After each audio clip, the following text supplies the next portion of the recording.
Today, you are going to be a coroner and forensic pathologist and conduct an autopsy on a dead body.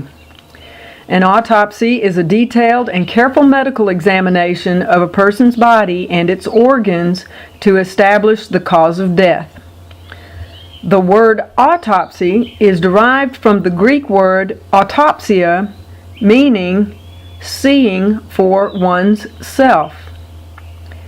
An autopsy is usually carried out within 48 hours after the death of a person and includes testing for infections, changes in body tissue or organs, chemicals, or medications. Much care is taken in external examination of the corpse, and the pathologist records all physical characteristics. The body must be weighed and measured and then placed on the table. When describing the external anatomy of a cadaver, the pathologist uses anatomical terms to describe the region of injury. You have a definition handout for clarification. And follow the stages of the procedure. Your data and conclusions will be recorded in the medical examiner's record book.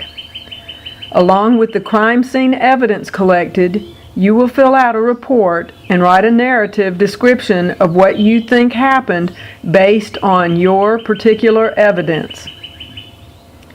You will work with a partner or a group of 3. One partner needs to get a lab sheet, the definition handout, and lab materials, while the other needs to visit the morgue to get the cadaver and a toe tag. Write both your names on one sheet. For your report, DOB stands for date of birth. The manner of death could be homicide, suicide, or accident.